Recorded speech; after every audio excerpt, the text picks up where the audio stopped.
Hello friends, എല്ലാവർക്കും സുഖമല്ലേ? നിങ്ങൾക്ക് ചാനലിൽ ജോയിൻ ചെയ്യാൻ താല്പര്യമുണ്ടെങ്കിൽ ജോയിൻ ചെയ്തോളൂ ട്ടോ. മെമ്പേഴ്സിന് മാത്രമായിട്ടുള്ള നല്ല സുഖിക്കാൻ പറ്റുന്ന കഥകളൊക്കെ ഇടാട്ടോ. രാവിലെ ഞാനും അമ്മയും അച്ഛനും മുത്തച്ഛനും ഫുഡ് കഴിക്കാനിരുന്നു. അപ്പോഴൊക്കെ എൻ്റെ മനസ്സിൽ ഇന്നലെ രാത്രിയിലുണ്ടായ ആ കലാപരിപാടിയാണ്.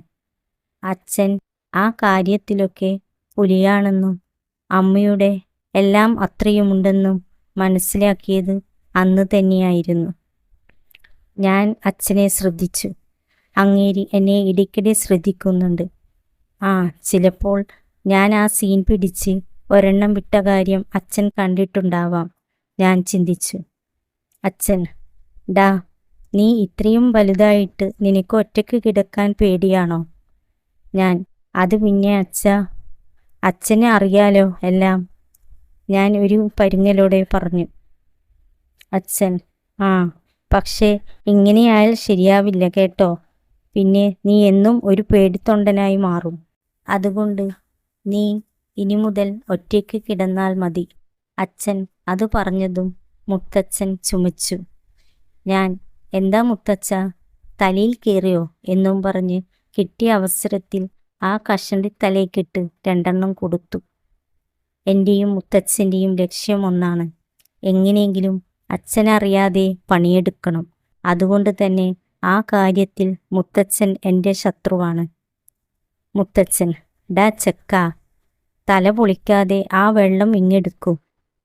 മുത്തച്ഛൻ ചുമച്ചുകൊണ്ട് അങ്ങനെ പറഞ്ഞതും ഇന്നാ കുടിക്ക് എന്നും പറഞ്ഞ് ഞാൻ ഗ്ലാസ് എടുത്തു കൊടുത്തു. അച്ഛൻ: മോനെ, ഞാൻ പറഞ്ഞ കാര്യം. അത്രയും പറഞ്ഞ് അച്ഛൻ നിർത്തി. ഞാൻ: ശരിയടാ അച്ഛാ, നീ പണിയെടുത്ത് ആഘോഷിക്കും എന്നാണ് എനിക്ക് ആദ്യം പറയാൻ തോന്നിയതെങ്കിലും ശരി അച്ഛാ, ഞാൻ ഇനി എൻ്റെ മുറിയിൽ തന്നെ നിന്നോളാം എന്ന് പറഞ്ഞു. പിന്നെ ഫുഡ് കഴിച്ചു കഴിഞ്ഞ് ഞാൻ എൻ്റെ മുറിയിൽ ചെന്നു. അപ്പോഴാണ് കാറിൻ്റെ സൗണ്ട് കേട്ടത്. എൻ്റെ മുറിയിൽ നിന്ന് തന്നെ ബാൽക്കണിയിലേക്ക് ഇറങ്ങാനുള്ള ഡോറുണ്ട്. അങ്ങനെ ഞാൻ ബാൽക്കണിയിൽ ചെന്ന് നോക്കി. അവിടെ ഇന്നലെ വന്ന പുതിയ താമസക്കാരായിരുന്നു. ഏകദേശം എൻ്റെ അമ്മയുടെ അതേ പ്രായമുള്ള ആൻറ്റിയും പിന്നെ അവരുടെ മോളും, പിന്നെ അച്ഛൻ്റെ പ്രായം തോന്നിക്കുന്ന ഒരു അങ്കിളും. എന്തായാലും ആ ആൻറ്റിയും മോളും ഇന്നലെ മുതൽ മനസ്സിൽ കയറിക്കൂടിയതാണ്. അവർ എന്നെ കണ്ടില്ലെങ്കിലും ഞാൻ അവരെ നോക്കി നിന്നു.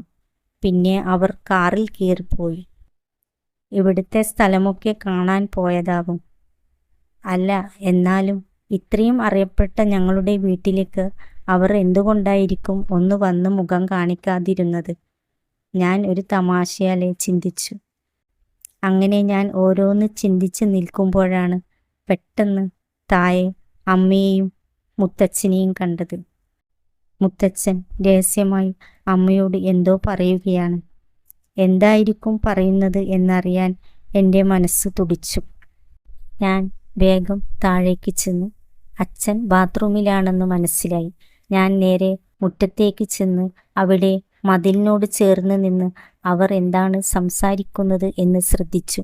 മുത്തച്ഛൻ: എൻ്റെ സാവിത്രി, അവൻ ഇതൊന്നും അറിയാൻ പോകുന്നില്ല. നീ ഒന്ന് മനസ്സ് വെച്ചാൽ നടക്കൂ.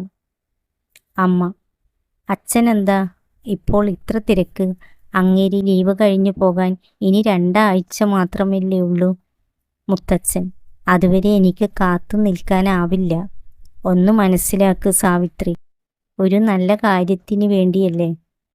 എൻ്റെ കാര്യം ഒന്ന് പരിഗണിക്ക്. അതും പറഞ്ഞ് മുത്തച്ഛൻ അങ്ങനെ നോക്കുന്നത് ഞാൻ ശ്രദ്ധിച്ചു. ഈ വയസ്സാം കാലത്തും ഒരു ജോലി ഒപ്പിക്കാൻ പാടുപെടുകയാ മുത്തച്ഛൻ. എന്തായാലും ഇവർ ഇങ്ങനെ ഒരു പദ്ധതി ഇട്ടത് നന്നായി. ഈ പദ്ധതിയിലൂടെ എനിക്കും പിടിച്ചു കയറണം. മുത്തച്ഛന് ജോലി കൊടുക്കാമെങ്കിൽ എനിക്കും വേണമെന്ന് ആവശ്യപ്പെടണം.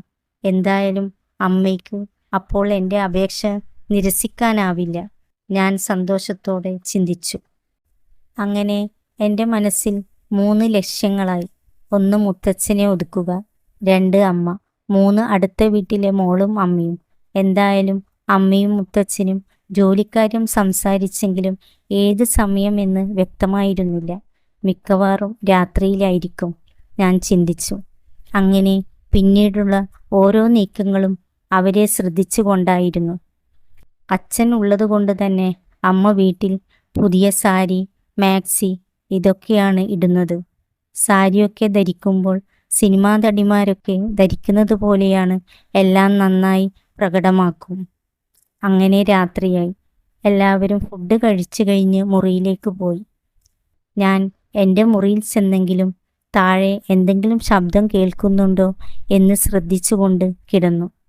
സമയം 12 മണിയായപ്പോൾ ഒരു ശബ്ദം കേട്ടു. ഞാൻ താഴെ ചെന്ന് നോക്കി, പക്ഷേ അവരെ കണ്ടില്ല. ഞാൻ മുകളിലേക്ക് വന്നു. പെട്ടെന്ന് വീണ്ടും താഴെ നിന്ന് ശബ്ദം കേട്ടു. ഞാൻ വീണ്ടും ചെന്ന് നോക്കി, പക്ഷേ ആരും ഉണ്ടായിരുന്നില്ല. ഇതിപ്പോൾ 2ാമത്തെ തവണയല്ലേ ശബ്ദം കേൾക്കുന്നത്. അതുകൊണ്ട് ഒന്ന് ഉറപ്പിക്കാനായി ഞാൻ വെറുതെ മുത്തച്ഛൻ്റെ മുറിയുടെ അടുത്തേക്ക് ചെന്നു. വാതിൽ പതിയെ തുറന്നു നോക്കി. പിന്നെ കയ്യിലുണ്ടായിരുന്ന നോക്കിയ ഫോണിൽ ടോർച്ചടിച്ചു നോക്കി. അപ്പോൾ മുത്തച്ഛൻ നല്ല ഉറക്കത്തിലായിരുന്നു. പിന്നെ ഞാൻ നേരത്തെ കേട്ട ആരോ സംസാരിക്കുന്നത് പോലെയുള്ള ശബ്ദം, അത് ആരുടേതായിരിക്കും? അതും ചിന്തിച്ച് ഞാൻ ടോർച്ചിൻ്റെ വെട്ടത്തിൽ മുകളിലേക്ക് പോകുമ്പോഴാണ് ഞാൻ ഓർത്തത്, ഷടാ, ഇത് പ്രേതബാധയുള്ള വീടല്ലേ, പിന്നെ എങ്ങനെയാ ശബ്ദം കേൾക്കാതിരിക്കുക? ഞാൻ ആ കാര്യം മറന്നു. മനസ്സിലെ ഈ ചിന്തകൾക്കിടയിൽ ഈ കാര്യം കൂടി ഓർക്കാൻ എവിടെയാ സമയം? അങ്ങനെ ഞാൻ പ്രേതത്തിനെ 4 ചീത്തയും വിളിച്ചിട്ട് മുറിയിൽ ചെന്ന് കിടന്നു. ഉറക്കം പിടിച്ചു വരുമ്പോൾ വീണ്ടും ഓരോ ശബ്ദം കേട്ടു. മുറിയിലെ ബാത്റൂമിലെ ടാപ്പ് തുറന്നിട്ട് വെള്ളം പോകുന്ന ശബ്ദം, ആരോ പതുക്കെ സംസാരിക്കുന്ന പോലുള്ള ശബ്ദം. അങ്ങനെ ഓരോ ശബ്ദങ്ങൾ. എല്ലാം ഞാൻ അവഗണിച്ചു. പിന്നെ കാൽവിരലിൽ ആരോ തൊടുന്നത് പോലെ തോന്നിയപ്പോൾ ഉറക്കച്ചടവിൽ എനിക്ക് ദേഷ്യം വന്നു. ഞാൻ വായുവിൽ ചവിട്ടി. പിന്നെ 4 ചീത്തയും വിളിച്ചുറങ്ങി. പിന്നെ ഉണരുന്നത് രാവിലെ 6:30 മണിക്കാണ്. ഉണർന്നപാടെ ഞാൻ താഴേക്ക് ചെന്നു.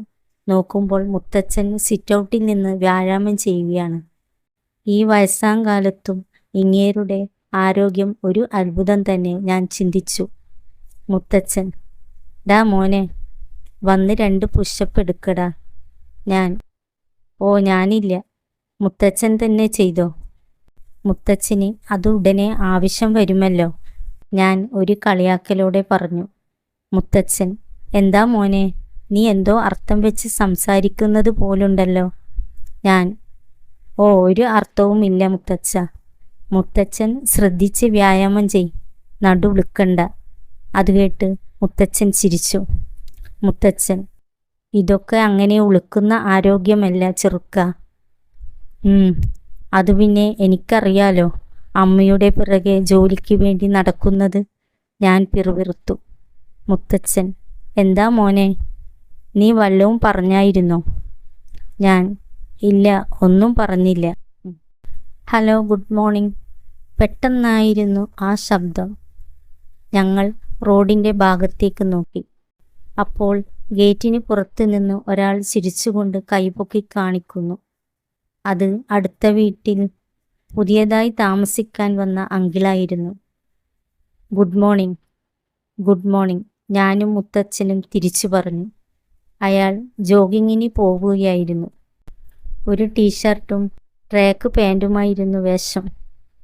അങ്ങനെ ഞങ്ങൾ കുറച്ചു നേരം സംസാരിച്ച് പരിചയപ്പെട്ടു. അയാളുടെ പേര് ദേവൻ എന്നാണ്. അയാൾക്ക് ഇവിടെ അടുത്തുള്ള ഒരു പ്രൈവറ്റ് കമ്പനിയിലാണ് ജോലി. പിന്നെ ഭാര്യയ്ക്ക് ജോലിയൊന്നുമില്ല. പിന്നെ മോൾ ഡിഗ്രിക്ക് പഠിക്കുന്നു. ഇത്രയും കാര്യങ്ങൾ അറിഞ്ഞു. പക്ഷേ അവളുടെ പേര് ചോദിക്കാൻ പറ്റില്ലല്ലോ. അത് ഒരു ശരിയല്ല എന്ന് തോന്നിയതിനാൽ ഞാൻ ചോദിച്ചില്ല. ഞാൻ കുറച്ചേ സംസാരിച്ചുള്ളൂ. പക്ഷേ മുത്തച്ഛൻ അയാളുമായി സംസാരിച്ച് കമ്പനിയായി. ഇനി മുത്തച്ഛൻ അയാളുടെ വീട്ടിലും ജോലി തേടി പോകുമോ? ഞാൻ ചിന്തിച്ചു. പിന്നീട് അടുത്ത വീട്ടിലെ ദേവനങ്കിളും ഭാര്യയും അയാളുടെ മോളും എൻ്റെ വീട്ടുകാരുമായി സംസാരിക്കാനൊക്കെ തുടങ്ങി. അങ്ങനെ അവളുടെ പേരറിഞ്ഞു. സ്നേഹ എന്നാണ്. അവളുടെ അമ്മയുടെ പേര് സരിത. അങ്ങനെ ഞങ്ങൾ നല്ല കൂട്ടായെങ്കിലും സ്നേഹ ഞാൻ ഉദ്ദേശിച്ച രീതിയിൽ വരുന്നുണ്ടായിരുന്നില്ല. അല്ലെങ്കിലും പെട്ടെന്നങ്ങനെ ഒന്നും കിട്ടില്ലല്ലോ. അതിനാൽ തന്നെ ഞാൻ ശ്രമിച്ചുകൊണ്ടിരുന്നു. അതിനിടയ്ക്കാണ് ഞാൻ വേറൊരു കാര്യം ശ്രദ്ധിച്ചത്.